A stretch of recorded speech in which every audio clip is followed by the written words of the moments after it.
नमस्कार। क्या हम चाणक्य की सदियों पुरानी समझ को अपनी आज की ताकत बनाने के लिए तैयार हैं? इस चर्चा में हम उनके गहरे ज्ञान को कुछ ऐसे ठोस कदमों में बदलेंगे जिन्हें आज ही अभी से अपनाया जा सकता है। तो ये सिर्फ फिलॉसफी नहीं बल्कि एक एक्शन प्लान है। कभी ऐसा लगता है कि अपनी बातों को कोई सुन नहीं रहा, कि लोग हमें गंभीरता से नहीं ले रहे? अगर ऐसा है तो यकीन मानिए ये कोई अनोखी बात नहीं है। ये एक बहुत ही आम एहसास है, खासकर तब जब हालात थोड़े मुश्किल चल रहे हों। तो देखिए, ये कोई लेक्चर नहीं है, इसे एक टूल किट की तरह समझिए। जब भी जिंदगी मुश्किल लगे तो चाणक्य के ये सिद्धांत एक क्विक रिवीजन गाइड की तरह काम आते हैं। एक ऐसी गाइड जो हमें हिम्मत देने और हर चुनौती से निपटने के लिए एक साफ सुथरी योजना देती है। तो चलिए शुरू करते हैं। आज का हमारा रोड मैप कुछ ऐसा है। हम इन 4 मुख्य सिद्धांतों को समझेंगे और देखेंगे कि इन्हें अपनी रोजमर्रा की जिंदगी में कैसे उतार सकते हैं। तो चलिए हमारे पहले सिद्धांत पर आते हैं। ये उस एहसास के बारे में है जब लगता है कि हम पूरी तरह से हार गए हैं और उस हार को जीत में कैसे बदलना है। अब ये बात बहुत गहरी है। चाणक्य का ज्ञान हमें बताता है कि हमारा अंदरूनी नजरिया हमारी बाहरी परिस्थितियों से कहीं ज्यादा ताकतवर है।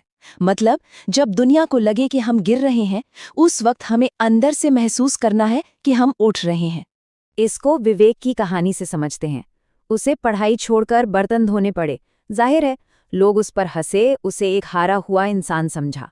लेकिन जो उन्हें नहीं पता था वो ये था कि विवेक हर रात छिपकर ऑनलाइन डेटा साइंस सीख रहा था। उसने अपने हालत को एक फुल स्टॉप नहीं बल्कि एक नए चैप्टर की तैयारी माना। तो इससे हम क्या सीख सकते हैं? यहाँ 3 फौरन उठाए जाने वाले कदम हैं।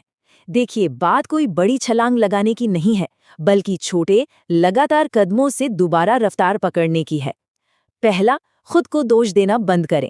दूसरा, हर दिन एक छोटा सा कदम आगे बढ़ाएं। और तीसरा, जो लोग बुराई कर रहे हैं उनकी बातों को दिल पर नहीं बल्कि ईंधन की तरह इस्तेमाल करें। और यहीं से हम सीधे अपने दूसरे सिद्धांत पर आते हैं।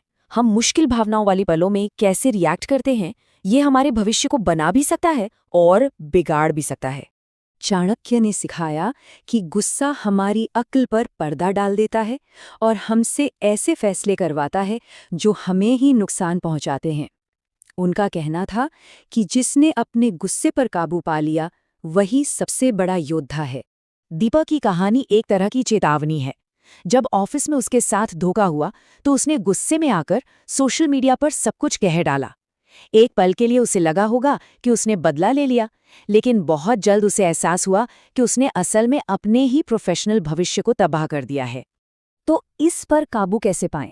इसके लिए 3 प्रैक्टिकल स्टेप्स हैं।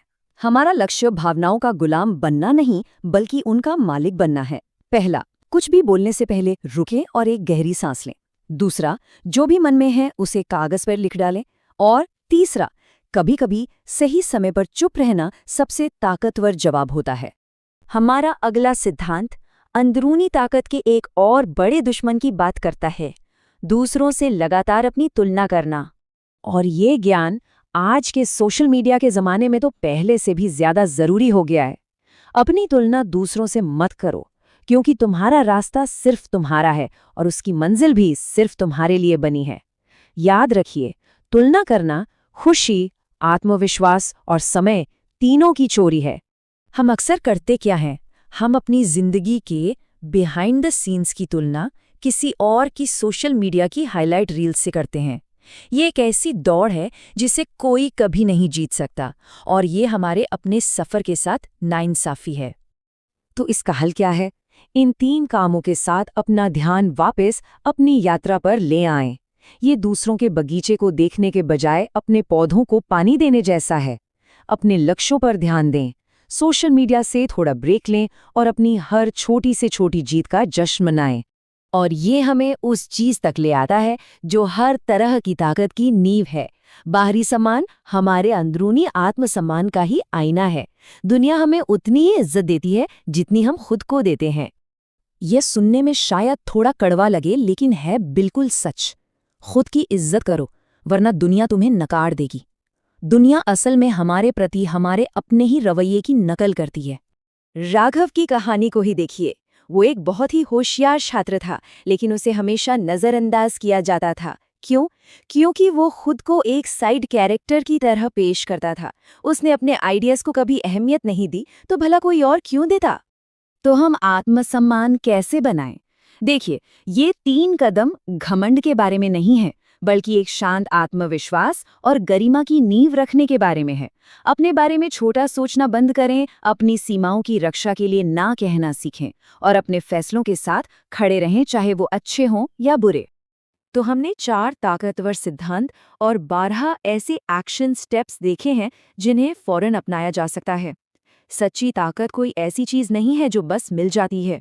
ये एक प्रैक्टिस है जिसे रोज करना पड़ता है। अब सीखने से आगे बढ़कर इसे जीने का वक्त है।